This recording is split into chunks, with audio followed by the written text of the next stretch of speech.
What is up everybody, my name is BobaTalks and welcome to a brand new Arrow video. In this video I'm just going to be talking about the recent news we've learned over the past couple of days. So I'll be talking about Wild Dog and Dinah and also the new synopsis that got released for episode 20. And then just everything that we've got to look forward to coming in the season finale. So in case you guys didn't already know, and I'm really happy about this, Rick Gonzalez as well as Julia Harkavy or Harkavy, I can't say her name properly, but she plays Dinah or aka the Black Canary or the new Black Canary. They have now been both confirmed as season 6 series regulars. And this is alongside Katie Cassidy obviously coming back for Black Siren, but that's a bit of old news now. So I'm really happy about this news, and I have to say at the beginning of season 5 I really didn't like Wild Dog's character. I really didn't like how against Oliver he was and how he just kept having these tantrums and walking off. And then around coming up to episode 7 or 8, let's just say approaching the mid-season point, I really started to like his character and, to be honest, completely forgot everything I disliked about him. And I felt like it was just mainly because, as I just said, he was at the beginning just so against anything Oliver had to say, or he just lashed out every now and again and just kept running off. And then his character became a lot more tame, if that makes sense. The dog got tamed and he just became a lot more likable for me because he became a lot more relaxed. He was listening to what Oliver had to say. He wasn't always rebelling, and I really liked the character development they gave him as well with his wife or his girlfriend and his daughter. But I'm not going to say too much more just in case, you know, you guys haven't seen that. But at the same time, if you're watching this video, you should have got that far in Arrow season 5. Now, as for Dinah, I know some people don't like her, but I really like Dinah. And I have to admit, like a lot of people were worried about Dinah being pushed away, because when Katie Cassidy was announced as a series 6 regular, a lot of people, including myself, thought, oh god, are they going to sort of push her out? But now this isn't happening. That is just really good news. Now I am definitely on board with what some people say, but there are quite a few characters in Arrow now, so even though they're keeping her in, which I'm really happy about, I do agree with the overall spectrum that there is a lot of Team Arrow now. If you think about Wild Dog, Curtis, Black Canary, and potentially, you know, this new Black Siren. But I think there will be a long redemption arc before she ever comes close to banding up with Team Arrow. And don't get me wrong, I do like Laurel Lance. I've always liked Laurel Lance, but I feel like she never completely fit the Black Canary character role properly. And this is just for a whole load of reasons. I do feel like she was put on the street a bit too fast, and obviously everyone, or most people, were unhappy that her, you know, Canary Cry was only technology and it wasn't sort of meta powers. But now with Dinah, we actually got, you know, the meta-human Canary Cry. She's now got the jacket on with the eye mask as well. And I don't know, I just really like her. I don't really expect a romance between Oliver and her, maybe way down the line. But I'm not sure if this will be an unpopular opinion, but I kind of like her more in the Canary role, even though this is the very beginnings of her Canary role, over Laurel Lance's Canary role, because I do like Laurel Lance's Black Siren, and I'm definitely interested to see what these two will be like when it comes to meeting each other in season 6. Even though Black Siren isn't our Laurel, it's still going to be funny to see, you know, Laurel Lance, Katie Cassidy, the actor who played the old Black Canary, meeting the new Black Canary, which is Dinah. Now, as far as a face-off between the new Canary and Katie Cassidy's Black Siren, that is yet to be seen, and I don't think it will be shown in the final episodes of this season, because we don't even know if Team Arrow are even coming to Lian Yu. But however, recently Julia was asked about what she feels like in terms of the Black Canary, her Black Canary, meeting Katie Cassidy's Black Siren, and she said, I actually don't know if a face-off is in store, but that would be epic. And I completely agree. I mean, seeing those two with actual metahuman ability Canary Cries fight each other would be very interesting to see. I do think they would kind of cancel each other out if they kept sending like sonic cries at each other. But in terms of combat, I would like to say that Dinah would probably have the upper hand. I'm not sure. I'd love to know your thoughts though, because I just feel like Dinah, especially with the way they introduced her into the show, with all this training, with all the badassery she did before she came into Team Arrow, and then being like a police officer before that, and then Black Siren, we don't know completely too much about her history. We know she's from an alternate Earth, obviously, but how far does the extent of her training truly go? Now let's move on to the episode 20 synopsis. Now, whether you're an Elicity shipper or not, you might like this news or you might hate it. But I do think a lot of people who are against Elicity are kind of overreacting about this, because I doubt it's going to be like a fully fledged Elicity episode. But either way, I'll read the synopsis out now. Oliver and Felicity are trapped. Things get intense when Oliver and Felicity are trapped in the bunker together.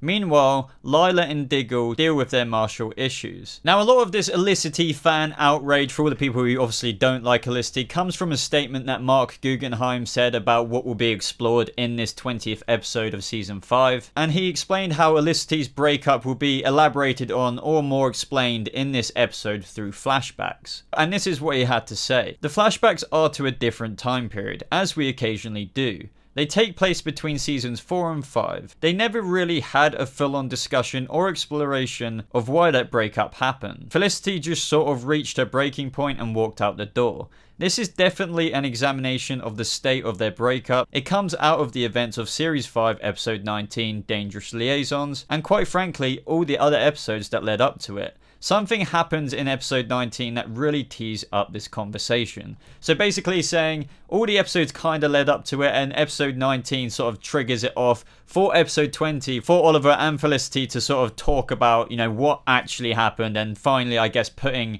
the Elicity thing to rest for once and for all. So whether you are a huge Elicity shipper or you can't stand the idea of them, I still think this is a good idea because they're going to kind of put to rest the whole situation with what happened to them within season 4. Because I have heard from a lot of friends and other people that that was kind of unexplained and really irrational from the way it was portrayed. So with these past flashbacks, hopefully we're going to learn a lot more of reasons why this actually unfolded the way it did back then. So whether you hate it or not, let me know in the comments below. Are you just gonna probably skip this episode, or do you actually understand why they are doing this? And as for me, I kind of do want the clarification because it's just one of those things that has to be thrown out there, and I kind of would like to see why and explore some flashbacks as to what really is, you know, the solid, fully explained chain of events that led to their breakup. But either way, guys, let me know your thoughts about episode 20 in the comments below. Are you excited for it or are you not? So now let's move on to the whole Manu Bennett thing. A lot of people were really confused as of late about Manu Bennett's return to Arrow Season 5. Now, there were these set pictures of Deathstroke on the island with Oliver and Captain Boomerang, and by now everybody knows that it's because they are somehow teaming up for whatever reason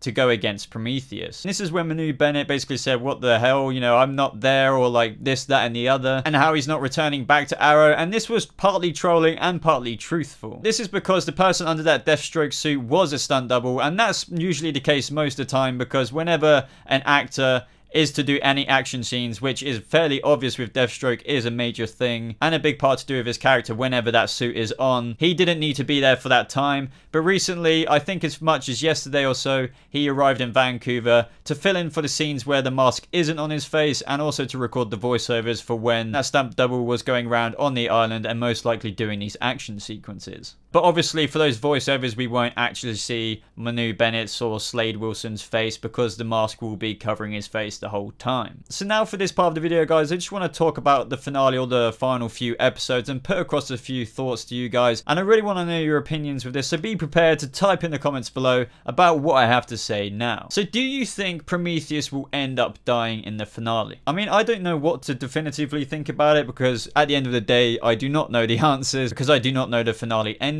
But I personally think it would be fitting if he died, just because I kind of don't want him to be another villain that gets locked up like Slade Wilson or Captain Boomerang or any of the other villains that are in Argus, because he's been such a great villain this season and I don't think he needs to come back for a reoccurring role, I don't know, 3 or 4 seasons later, if Arrow even lasts that long. So I think a death for him would be really interesting, and to be honest, I think if he does end up dying, I will kind of feel sorry for him, because even though he has been a really big prick this season, you do kind of, you know, feel a little bit where he is coming from in a very sort of delusional, trying to understand where he's coming from way. Any good written character doesn't necessarily do bad things for absolutely no nonsensical reason, unless they truly are somebody like the Joker or someone like that. So with characters like Prometheus, he's always had a reason for doing what he's been doing this season. So I think if he does end up getting defeated, it will be pretty sad at the same time, even though it will be kind of satisfying as well after everything he's made Oliver go through. Now, I have heard questions like, do I think that Deathstroke or Captain Boomerang is going to die? I really hope not, because A, if Deathstroke died by Prometheus's hand, that would annoy me for a whole load of reasons. I'll get onto that in a second.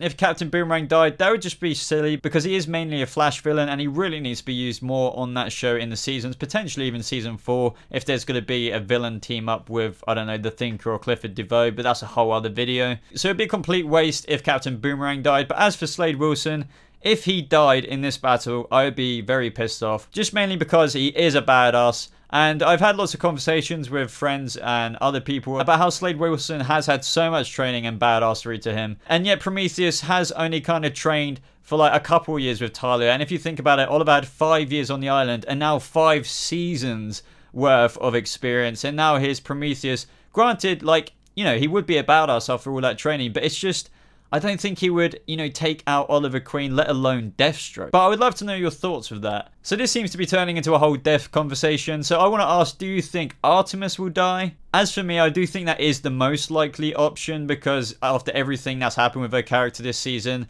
and with her relevance on the show going forward, I think that her character could possibly die, especially if she is actually on Lian Yu with Prometheus. Now, I definitely do want to touch on Nyssa Al Ghul versus Talia Al Ghul, and I briefly touched on this in a previous video, but I think, and I'll reiterate it again, it's going to be really cool to get a bit of background to those characters because we all know from the previous episodes and just from comic book related things as well, Talia has always sort of been the black sheep of the family, went her own way. So in this version and in this universe, it's going to be really cool to see what it's like when she meets her sister for the first time, because I think it is pretty safe to say that Nyssa will be on Oliver's side and that Talia will be on Prometheus's, considering what we've seen this season so far. So if we get a bit of combat, it's going to be insane. Seeing those two, the daughters of the head of the demon, going at each other will be just brilliant. But as for either of them dying, I really hope they don't kill either of them off, especially Nyssa, because she's been a long-standing, excellent character on this show. And I think killing Talia off would just be kind of stupid, because it would just be like introduced and then just short-lived. And you know, she has potentially a whole load more background to her character in the future that can be explored from comic books. But let me know what you guys think of that as well. Now all I've got left to say is Black Siren coming to Lian Yu. Is she going to come? I'm not entirely sure,